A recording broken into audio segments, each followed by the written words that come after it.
apply to the posters pretty much. Those are the kind of things that an evaluator would be looking at from the poster. Again, not making the number 1, 2, 3, or 4 of the 5 expo events that were there. But here's something that next year, I always like to coach kids. When I was teaching, I'd say, I'd find at least 3 really wonderful things about what they had turned into me, and then I'd say, next time you might want to consider working on that introduction. It just didn't quite tell me what I wanted to know, so think about that for next time. And it's that spoonful of sugar makes the medicine go down approach that we can all take with kids, and evaluators can do the same thing. So if we're looking to those presentations, and these kids weren't raised to be Donald Trump standing in front of an audience saying, here's what we did, and here's what we found out, and we want to share it with you. I mean, they were, reading their notes, and they were mumbling, they were nervous. But so with those are some of the things that we can coach them into being better. They will all, anybody coming back is going to do a better job next year because they watched how other groups did their things. Betty, it would have been, and this is for the future, and I know Doug's not. We'll save it for it. Well, it would have been, we did get the judges' things back, Yes. but it was actually after quite a bit of time had elapsed. Sure. And trying to make the connection of what the judges wrote, which was kind of like all over the board. They forgot it, probably. They did. The experience was gone, and then immediate feedback is something we might want to have them work in, and it might be nice for building in a half an hour after they do their presentations to meet with maybe even one of the evaluators, not us. That would be excellent. Because we don't want to do that. That's not the level we want to get at. And the kids have to understand, they're not going to be criticized. It's not critical. Yes. Just something to say, hey, you did this great, but you did this kind of stuff. And you could do that in a private room, like a little classroom Oh, or something, yes. where that one evaluator comes just in with that group and says, Right. let's talk a little bit, how do you feel like you did? What do you think you could improve on? Let us tell you. And then they walk out, nobody ever knows, it was right there in Well, that I'd be group. careful, I'd be That's careful the about the learning. private room. That's the learning. And we all know I don't that think my kids would something sit said with on somebody paper else. may have been meant with really good intentions, but somehow it came Yeah. out not quite as diplomatically as it should, and it could really squash a kid. Yeah. And so they say, I don't want to do that anymore, I really didn't do very good. And so that whole piece of how do we deliver that message to them is really important. And that's more like at your level and at that level that tech uses the judges to sit down with them. But those are the things, obviously, wouldn't you think, that you're going to look at during that presentation? And it's pretty much like the poster, then you add the oral presentation, which is a whole set of skills we want kids to have. There's nothing worse than going through life being afraid to stand up in front of people. It's second to death on a fearless for people. And so although this project is really STEM related, that's where we're getting into that soft piece, which you're going to be learning about this afternoon more on we make the whole person. We don't want that little mad scientist sitting off in the corner with his computer solving the world's problems. We do want them to be able to share their findings in a manner that's acceptable. So these are some things for your benefit that you might want to think of, and we will talk to Doug about that. That piece about having some feedback for the kids right away instead of waiting for it when they may have forgotten some of those little things that happened during the presentation. We'll talk about it at lunch time. Okay. So, I had wanted some feedback from you. We're going to have to cut that short, but I think it'll come out through the week as you work together on these various things. How did the student assessment go? We've already addressed one of those issues. How do you go about with your project selection? How much freedom do you give them? Do you go in with some kernels of ideas? What's your process, which we're going to be documenting, how each of the, and I'm sure each of the other groups will do it slightly different. And then again, when do you start that whole thing of getting them on the edge of their seat saying, we're not just doing this for fun, guess what? We've only got 2 months till April, and there are going to be people there, a lot of people from all over the world who come to this thing. I mean, this is big, and you are being a part of it. Let's get ready. And then start giving them some coaching on how to get ready and sparsing out those jobs to the people who do them better. You've got good marketers in your group. You've got good speakers in your group. You've got good people who like to do posters and things. So those are the things that you can think of on that student level. I really think this is a good ending point for it. Taught strike out a whistle. I don't hear him whistling. I said I taught him. I didn't say he learned it.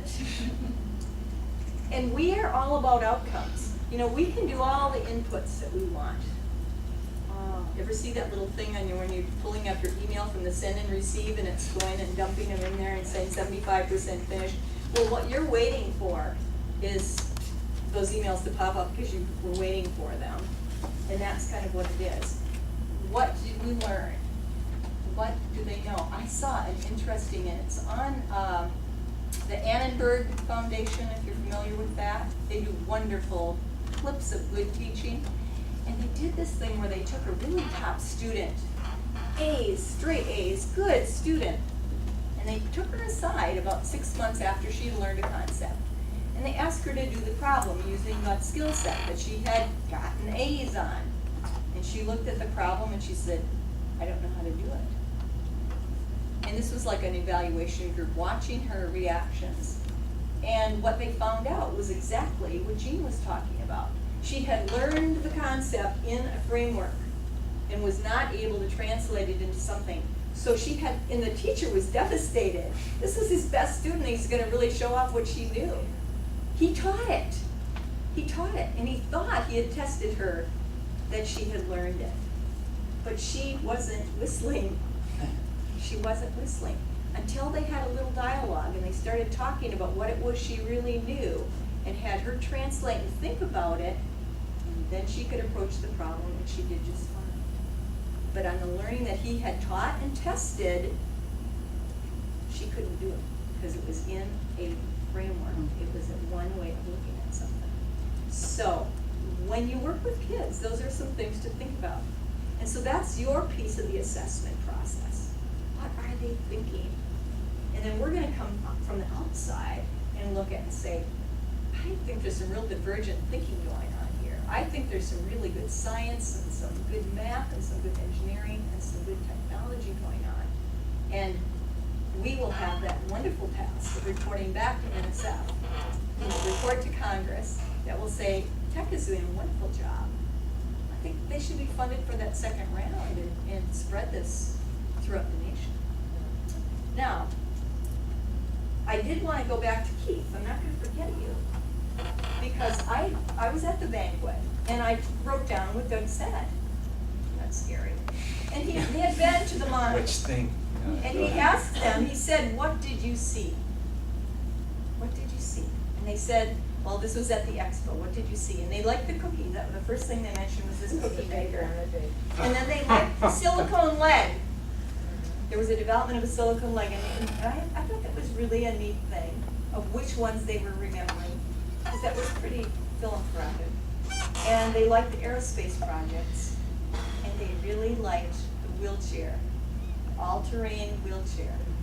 And I was kind of gratified to see that kids thought these were really good inventions because they all spoke to things that were really helping people who needed to be helped. They were human. They were human. They were human things. They had made that connection. The story was told to them because I talked to the guy who had developed the wheelchair. I said, make it a little bigger so he can take somebody along with him. You know, it was my little idea for science. And then Doug said to the kids, on the mine tour, what did you see? He said, you saw a 100-year-old mine.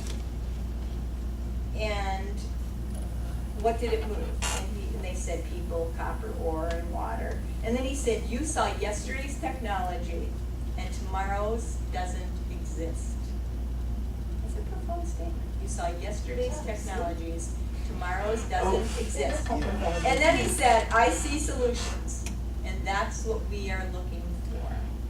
And he asked the kids, what are the big problems? And here's what the kids think are the big problems in the world.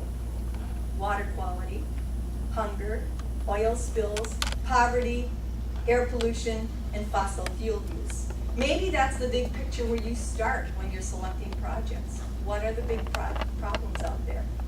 You are the future problem solvers in the world, and what are you going to do about it? And so he's saying technology isn't the answer, you are.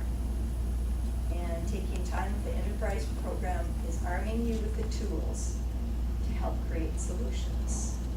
And it's all about team building and problem solving.